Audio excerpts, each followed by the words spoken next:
Lo dijo en la primera hora. Muy bien, 8:11 en la mañana. Gracias la sintonía y el acompañamiento de nuestra audiencia a través de las diferentes posibilidades para escuchar a primera hora. Por Armónica FM en sus frecuencias en señal abierta, por la internet en armónica.com, por la fanpage de Primera Plana en Facebook, por el canal de YouTube de Primera Plana también nos pueden escuchar y también nos pueden mirar. Me enlazo ahora mismo telemáticamente con Vicente Tallano Basante, él es asambleísta del Partido Social Cristiano. Legislador, bienvenido, buen día. ¿Qué tal, Fabricio? Buenos días, gracias por la invitación, un saludo para quienes siguen la entrevista. Ustedes desde 1999, si la memoria no me es infiel, como socialcristianos han manejado una postura histórica de no más impuestos. Y no han votado por la elevación de impuestos, por ningún proyecto que implique una elevación de impuestos. Hoy han anunciado que harán lo propio respecto del proyecto del IVA.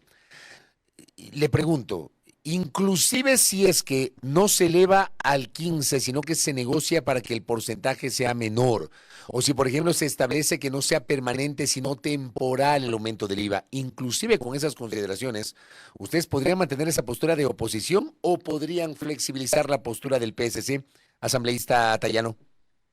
Fabricio, nosotros estamos absolutamente conscientes de que el país vive un momento complicado y que todos tenemos que juntar esfuerzos. Pero este juntar esfuerzos implica también cuidar la economía del país, cuidar el bolsillo de los ciudadanos, y nos ratificamos en que no vamos a votar por más impuestos. Pero esto no implica que pueda existir un punto intermedio a través del cual, de manera excepcional y temporal, se cree una aportación que permita, primero, tener claro cuánto se va a aportar para enfrentar el conflicto interno. Segundo, que a través del manejo de una cuenta especial se pueda inclusive en el futuro poder auditar con claridad este tema. Ahora, Fabricio, es una discusión que está iniciando. Nosotros estamos totalmente en la línea de colaborar, de sumarnos en este momento complicado y tenemos que esperar cómo va a ir dándose el debate en la mesa legislativa. A ver, cuando yo le escucho esta última parte, querría decir que no descarta flexibilizar la postura, no asumir un aumento del IVA al 15%, pero tal vez puntos intermedios, doctor Tallano. Cuando me refiero a puntos intermedios, no me refiero a que nosotros vayamos a votar por impuestos. Somos claros, no vamos a votar por más impuestos. Ni un punto, ni medio punto. Ninguno. Cuando me refiero a que podemos, producto del debate, encontrar una posición intermedia, me refiero a que si es que no es la contribución excepcional y temporal que nosotros estamos planteando, ¿cuál sería otra alternativa? Y tenemos que partir de algo, Fabricio. Primero, tenemos que tener claridad en cuánto es el monto que se necesita, al menos en la primera parte de este conflicto interno, para poder enfrentar esta situación. Y tenemos que hacer un punto y aparte en la situación fiscal complicada que viene atravesando el país, partiendo que hay un déficit que se estima que supera los 5.000 millones de dólares. ¿Y por qué digo esto? Porque el anuncio y en cuanto a la forma para enviar el proyecto, se hablaba de que necesitamos los recursos, de acuerdo, todos estamos claros en eso y no cabe discusión alguna que tenemos que juntar y sumar esfuerzos. Pero otra cosa totalmente distinta es juntar en esta discusión una problemática fiscal que tiene que ser resuelta con otras medidas, como por ejemplo, y lo hemos dicho también históricamente, Fabricio, la revisión de subsidios para que sean focalizados en sectores de la economía y en personas que verdaderamente lo necesiten. Segundo, la forma de pago de la deuda, hay que revisar las consideraciones, alargar plazos de pago, quita de capital, negociar otros intereses más convenientes. Tercero, la revisión del gasto público innecesario por distintas temáticas. Entonces, si bien es cierto, este proyecto habla de las dos cosas a nuestro juicio, aquí lo importante es ponernos de acuerdo en la Asamblea Nacional con el Ejecutivo y con el país, como todos vamos a aportar a fondear el conflicto interno en contra del crimen organizado. A ver, justamente, y eso lo hablaba hace minutos con Leonardo Berresueta, uno de los problemas que él identificaba y que entiendo usted está en la misma línea dentro del proyecto de ley, es que uno, no se establece temporalidad, sino que sea permanente, y dos, no se establece un fin específico, sino básicamente que esos recursos, que según la proyección del Ministerio de Economía y Finanzas serán de 1.306 millones de dólares, más o menos esos 3 puntos, no van a ser para un fin específico, sino para alimentar la caja fiscal, doctor. A ver, es que el proyecto está escrito de esa manera y reitero lo que te comenté hace unos minutos, Fabricio. Nosotros estamos absolutamente conscientes que el enfrentar esta guerra acertadamente declarada por el presidente de la República a los grupos de crimen organizado necesita recursos. Pero una cosa totalmente distinta es el poder fondear esta decisión a poder juntar con la medida que se tome dinero para resolver una problemática que de suyo tiene otra tratativa y debe tener otras decisiones. Entonces, no podemos juntar lo uno con lo otro, además, por un principio de transparencia, aunque no sean las mismas o no sea la misma situación, pero ¿con qué podemos compararlo? Vamos a lo que pasó con todas las imposiciones que se establecieron a raíz del terremoto de abril del año 2016. Todo fue una misma cuenta. Y de hecho, allí el manejo fue complicado. Segundo, el auditar esos recursos también generó problemas, más allá de que luego la Contraloría, a través de exámenes especiales, pudo en alguna parte, proporcionalmente, pero si no sabemos si se auditó todo, porque nunca se lo pudo saber, porque todo llegó a una sola cuenta, estableció indicio de responsabilidad penal, lo cual es otra discusión. Entonces, inclusive, por un principio de transparencia, para primero saber cuánto se necesita, a dónde va, y si fue efectivamente utilizado en cuanto a auditarlo, es que nosotros proponemos de que esto sea una contribución excepcional y temporal exclusivamente para ese fin, que pueda tener una cuenta de aterrizaje para luego poder auditar. ¿Usted qué opina de otras alternativas que varios sectores políticos han presentado? Que han dicho, no hay que meterle la mano al pueblo ecuatoriano, no hay que elevar el IVA. ¿Se puede, por ejemplo, echar mano de algún tipo de contribución o de impuesto sobre las utilidades de los bancos? ¿Usted cree viable esto? Bueno, lo decía, aquí todos tenemos que juntar el hombro y tenemos que hacer un esfuerzo, porque cuando hablamos de contribución implica que indistintamente del segmento de la economía en cuanto a la actividad productiva o de la situación personal, hay que aportar. Entonces la discusión se abre en este sentido, ok, ¿quiénes pueden aportar y quiénes no podrían aportar? Y vamos a lo que la legislación ya establece. Hay personas inclusive que cuando se toman decisiones que están vinculadas con para calcular con el consumo de energía o de agua, tú dices, ok, de este quintil no y de aquí para arriba sí. Entonces, es importante primero abrir esa discusión que recién inicia, Fabricio. Lo que sucedió este fin de semana fue adecuado. El CAL no podía no aceptar al trámite la legítima propuesta del presidente de la República. El presidente tenía derecho a proponer una alternativa para financiar esta situación, de acuerdo. Ahora la Asamblea tiene que responsablemente, de la mano del Ejecutivo, porque hay que hacerlo de la mano con el Ejecutivo, tomar una decisión que cuide el bolsillo de los ecuatorianos. Y ahí encontramos lo que tú acabas de decir. Esa es una alternativa que entiendo se ha generado por parte de alguna bancada legislativa. Debe ser parte del tratamiento y el debate, pero es que aquí no cabe duda que todos tenemos que aportar a partir de nuestras condiciones, ojo, sin agravar la situación económica, porque cuidado mañana, una decisión que se tome puede ser tomada acertada o equivocadamente, con fundamentos sin fundamentos, como argumento para inclusive poder quitar plazas de empleo. Entonces, es importantísimo analizarlo con responsabilidad técnicamente. ¿Cuál es la medida? Que tal vez encontremos una media que aporte y que no golpee la economía y el bolsillo de las familias ecuatorianas. Este tema, a ver, la Asamblea ha tenido un trabajo muy armónico con el gobierno desde el 17 de noviembre que ustedes asumieron sus funciones en este periodo y el 23 de noviembre cuando posesionaron a Daniel Noboa Sin como presidente de la República. La Asamblea ha logrado ir evacuando leyes de modo muy importante, pero además los dos proyectos de urgencia en materia económica aprobados, digamos, enviados previamente por el Ejecutivo fueron aprobados sin problemas. El uno, la primera reforma tributaria y el otro, la ley de competitividad energética. Esta última con una votación muy importante, 131, en una asamblea que está integrada por 137 legisladores.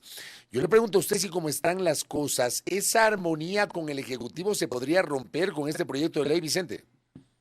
No, en lo absoluto. Y partamos de algo. Esta asamblea está a la altura de lo que el país necesita y asumiendo su rol y trabajando como se lo tiene que hacer. En 55 días hemos aprobado 8 leyes importantes, todas y entre ellas 2 urgentes en materia económica enviadas por el presidente. Y es que la buena relación se tiene que mantener y se va a mantener. Una cosa es tener diferencias en conceptos o en procedimientos o inclusive en ciertos detalles como puede pasar ahora, pero este es el inicio de una discusión.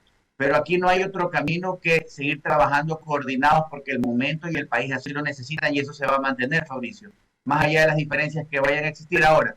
¿Qué es lo que va a pasar? Técnicamente se tiene que abrir a partir de hoy en la comisión una discusión que permitirá ir escuchando las propuestas, como las que hoy usted y yo hemos de una u otra manera en estos minutos compartido, para poder procesarlas y depurarlas y poder llegar a un texto de consenso, como lo hemos hecho con la ley económica urgente y como lo hicimos con el proyecto energético. Entonces yo no lo veo imposible, pero en nuestro caso, como bancada legislativa de las 6 aliados, esta es nuestra posición. Nosotros no estamos de acuerdo ni vamos a votar porque se incremente el IVA, porque creemos que es un impuesto que va a encarecer la vida. Hemos propuesto una alternativa temporal y excepcional. Hay otras bancadas que proponen también contribuciones de determinados segmentos de la economía y de eso se trata esto y vamos a esperar, tenemos que esperar que los días pasen. Recordemos que tenemos ya, eran 30 días, hoy ya 28 desde este tema para poder tener un proyecto aprobado y que en lo de fondo, Fabricio, aporte a fondear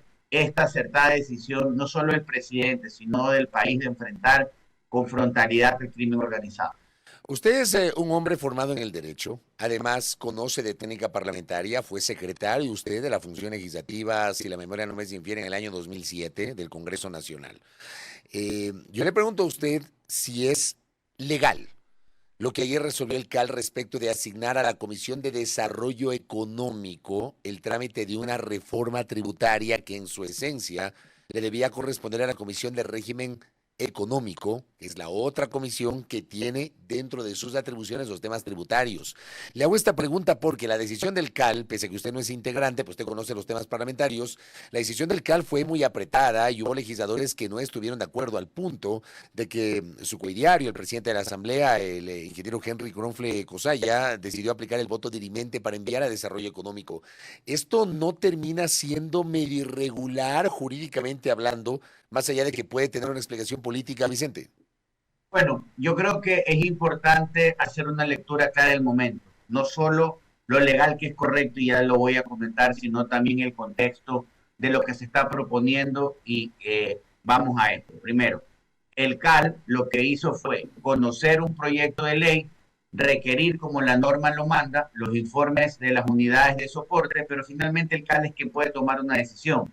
Así es que tomó una decisión que a mi juicio es correcta y que continúe y que inmediatamente se derive a una comisión la discusión y el tratamiento de este proyecto. Segundo, es un proyecto que no solo está proponiendo conceptualmente, estoy hablando muy general por si acaso, el hecho de una reforma tributaria hablando del IVA, sino que también la presentación del proyecto habla de la toma de decisiones que permitan generar resultados positivos ante la situación fiscal. No solo fondear el conflicto interno con el crimen organizado, sino también resolver la situación fiscal complicada para poder hacer inversión en otros sectores de la economía. Entonces, en función de eso, el CAL tomó una decisión y ya en este momento lo que corresponde, Fabricio, es que este proyecto sea tratado con amplitud, con responsabilidad y sobre todo técnicamente para poder tener un buen producto final que sirva a nuestro juicio, y aquí es importante,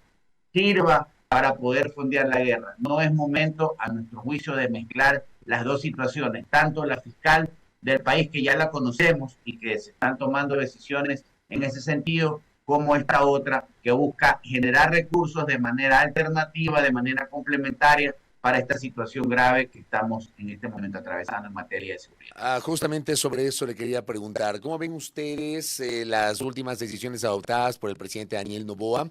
Primero, la declaratoria del estado de excepción hace exactamente una semana, es decir, hoy lunes cumple una semana la declaratoria del estado de excepción, y luego, al día siguiente, el decreto ejecutivo 111 que reconoció que el Ecuador está bajo conflicto armado interno e identificó a 22 grupos de delincuencia organizada como organizaciones terroristas. ¿Cómo han visto ustedes desde su óptica las acciones del presidente Noboa, doctor Tayano? En este sentido, totalmente acertadas, y el presidente Daniel Noboa cuenta con nuestro respaldo, con el respaldo de la bancada legislativa de la CES y aliados, porque no hay otro camino que enfrentar con contundencia al crimen organizado. Y cuando me refiero a enfrentar, me refiero a tomar decisiones por más duras que parezcan, porque en este momento tenemos que cuidar la vida y los bienes de los ecuatorianos sobre todos estos grupos delictivos, y nosotros lo vamos a respaldar. De hecho, lo hemos dicho, nosotros estamos respaldando la gestión no de un presidente, sino las decisiones que se están tomando en función del país, y ahí han estado nuestros votos en los proyectos urgentes que él ha enviado, y esto no tiene por qué ser la diferencia, esto no tiene por qué tener otra temática, Fabricio, simplemente que nosotros estamos poniendo sobre la mesa nuestra posición, que no es una posición de ahora, es una posición histórica de más de 30 años que hemos venido defendiendo, porque estamos también conscientes que la experiencia lo manda así, que a través de un análisis responsable y técnico siempre se pueden generar alternativas. Ahora, que esa decisión valiente y acertada del presidente tiene que venir de la mano de la toma de otras decisiones importantes, sin duda, y la Asamblea tiene que hacer lo que le corresponda para aportar y estar a la altura de este momento, como por ejemplo, aprobar hasta febrero esta reforma al Código Orgánico Integral Penal, indistintamente, Fabricio, de que en la consulta existen algunas preguntas vinculadas con este tema, pero esta reforma tiene tres grandes objetivos. Primero, en todos estos delitos que estamos combatiendo como país, los execrables, todos los que cometen el crimen organizado, sicariatos, asesinatos, violaciones, secuestros, vacunas, extorsiones, todo aquello se sancione con más dureza, y además que esto nos lleve a que los sentenciados por esos delitos no puedan recuperar su libertad antes de tiempo, es decir, que cumplan la totalidad de la condena y que no se puedan acoger a ningún beneficio como hoy lo tiene el COIP, hablándose de que recuperen antes porque cumplieron el 60 o el 80% de la pena. Entonces se llama acogerse al régimen semiabierto o al régimen abierto. Y una tercera discusión que a mi juicio tiene que en este momento no solo enfrentarla o afrontarla a la Asamblea Nacional, Fabricio, sino el país. ¿Y por qué?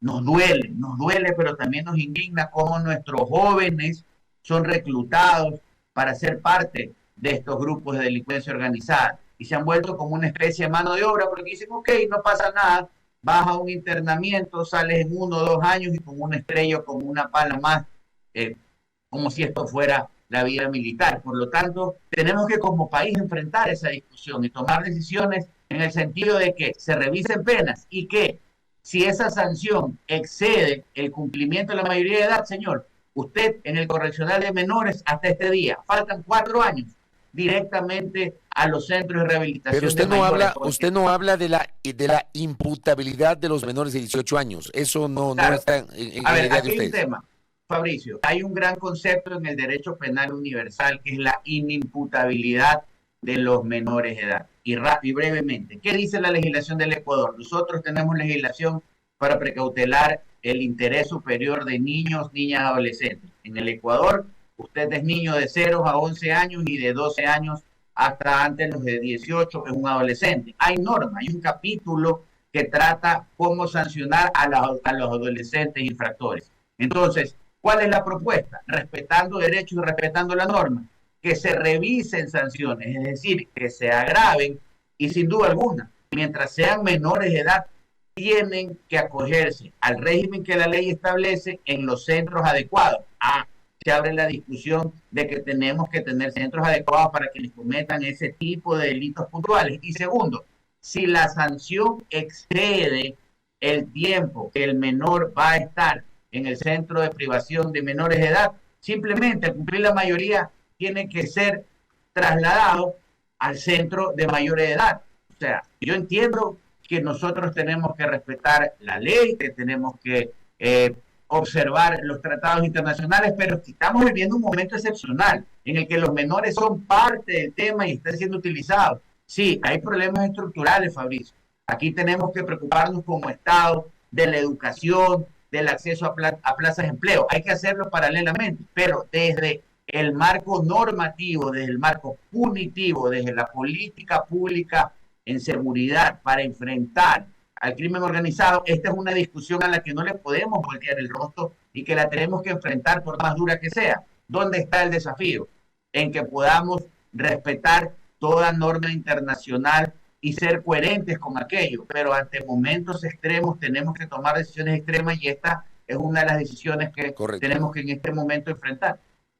Correcto. Vicente Tallano Basante, gracias por el tiempo. Que tenga una buena jornada. A usted, Fabricio, muchas gracias. Interesante charla con Vicente Tallano Basante, legislador del Partido Social Cristiano, para cerrar nuestro espacio de noticias. Muy bien. Primera plana. Todas las noticias, todas las voces.